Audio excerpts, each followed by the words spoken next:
अभी हम लोगों को पता हो गया है कैपेसिटर लगाने से करंट कंजम्पशन कम होता है, लेकिन साथ ही साथ यूनिट कंजम्पशन कम होता है कि नहीं, अभी ये भी आप लोगों को दिखाऊंगा। बिजली का लाइन में कैपेसिटर कनेक्ट करने से वोल्टेज को करंट से आगे ले जाता है कैपेसिटर ने, और इंडक्टिव लूप चलाने से इंडक्टर लूप ने वोल्टेज को पीछे कर देता है करंट से।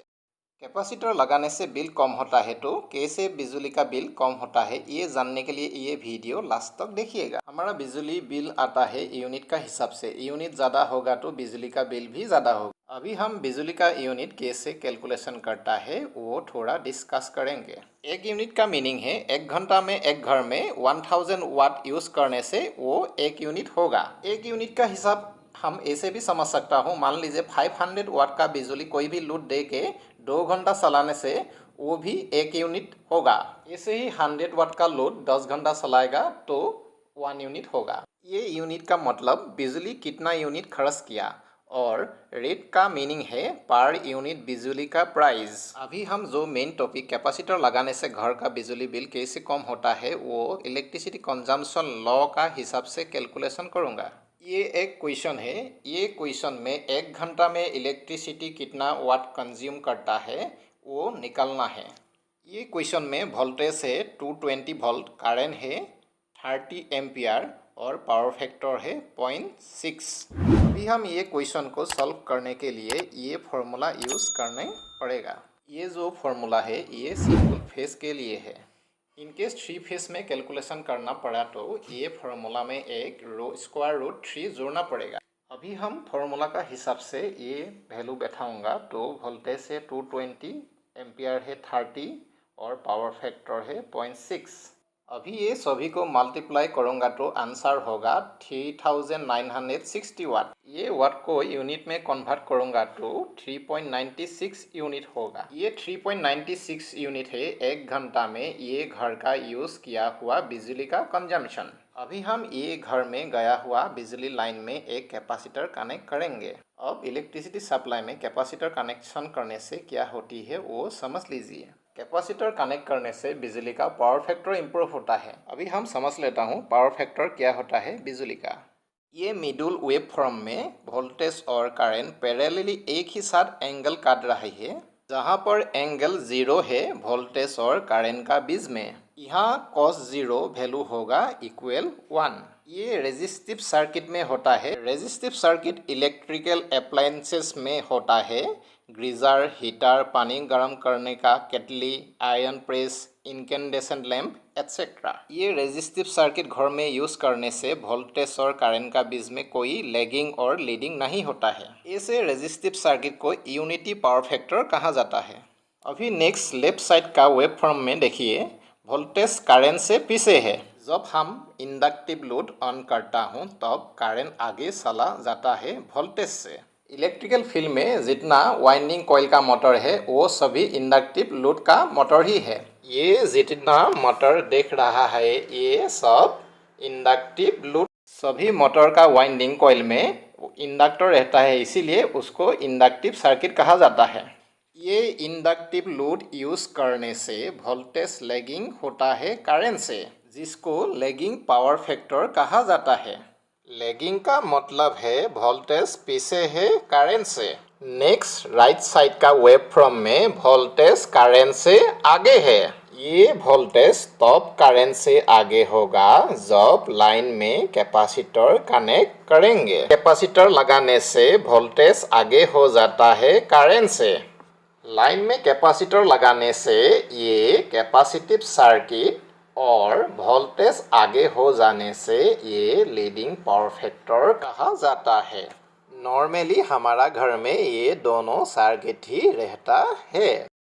ये तीनों वेव फॉर्म में हम लोगों को यूनिटी पावर फैक्टर चाहिए, क्योंकि यूनिटी पावर फैक्टर में करंट कंजम्पशन कम होता है। हमारा घर में unity power factor only possible नहीं है क्योंकि फैन मोटर फ्रिज एटसेट्रा चलाने से पावर फैक्टर लैगिंग हो जाता है क्योंकि यही सब इंडक्टिव लोड है और इंडक्टिव लोड चलाने से पावर फैक्टर लैगिंग होता है और पावर फैक्टर लैगिंग होने से करंट कंजम्पशन ज़्यादा होता है। हम बिजली का लाइन में कैपेसिटर कनेक्ट करने से वोल्टेज को करंट से आगे ले जाता है कैपेसिटर ने और इंडक्टिव लूप चलाने से इंडक्टर लूप ने वोल्टेज को पीछे कर देता है करंट से, मतलब कैपेसिटर ने वोल्टेज को आगे ले जाता है और इंडक्टर ने कैपेसिटर का ऑपोजिट वोल्टेज को पीछे कर देता है करंट से। ये एक ही सर्किट में इंडक्टर और कैपेसिटर कनेक्ट करने से पावर फैक्टर यूनिटी हो जाता है और हम लोगों को यूनिटी पावर फैक्टर ही चाहिए। एक सर्किट में ओनली इंडक्टिव लोड रहने से पावर फैक्टर लैगिंग होता है और कैपेसिटिव लोड अकेले रहने से भी पावर फैक्टर लीडिंग होता है। इसीलिए एक सर्किट में दोनों इंडक्टिव और कैपेसिटिव लोड कनेक्ट करूँगा तो पावर फैक्टर यूनिटी में होगा।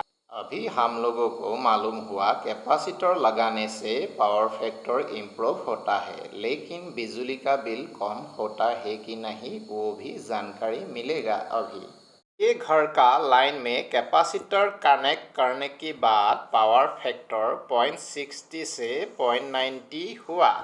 नेक्स्ट अभी फॉर्मूला का हिसाब से ये वैल्यू पुट करूँगा तो इसमें करंट कंजम्पशन मिला 20 एम्पियर। अभी हम लोगों को ये प्रूफ हो गया कैपेसिटर लगाने से पावर फैक्टर इम्प्रूव होने के बाद करंट कंजम्पशन कम होता है क्योंकि ये लेफ्ट साइड और राइट साइड का दोनों साइड में लोड एक ही है 3960 वाट। लेफ्ट साइड में कैपेसिटर कनेक्ट नहीं किया था इसीलिए करंट कंजम्पशन भी ज़्यादा है 30 एम्पियर और राइट साइड में कैपेसिटर लगाने से 30 एम्पियर कम होके 20 एम्पियर हुआ।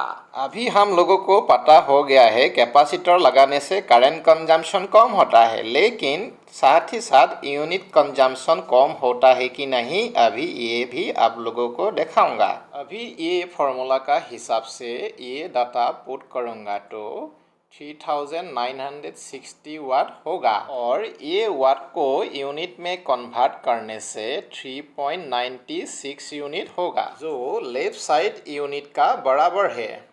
अभी हम लोगों को ये मालूम हो गया है कैपेसिटर लगाने से करंट कंजम्पशन कम होता है लेकिन यूनिट कंजम्पशन कम नहीं होता। अभी लोगों का मन में ये आएगा कैपेसिटर लगाने से बिजली का बिल कम नहीं होता है क्या? बिल्कुल कम नहीं होता है बिजली का बिल डोमेस्टिक लाइन में, लेकिन इंडस्ट्री फैक्ट्री इसमें क्या होता है पावर फैक्टर इम्प्रूव करके रखना उन लोगों के लिए कंपलसरी है। इनकेस पावर फैक्टर 0.85 का नीचे होगा तो इलेक्ट्रिसिटी ऑफिस ने ये इंडस्ट्री और फैक्ट्री वगैरह को लो पावर फैक्टर का पेनल्टी चार्ज लगाता है इलेक्ट्रिसिटी बिल में। लेकिन हमारा जो डोमेस्टिक लाइन होता है इसमें पावर फैक्टर का कोई पेनल्टी चार्ज नहीं है। हम लोगों को फाइनली कंफर्म हो गया है कैपेसिटर लगाने से इंडस्ट्री फैक्ट्री वगैरह में इलेक्ट्रिसिटी बिल कम होता है जो पावर फैक्टर पेनल्टी चार्ज होता है, लेकिन घर में कैपेसिटर लगाने से बिजली बिल का कोई फायदा नहीं है।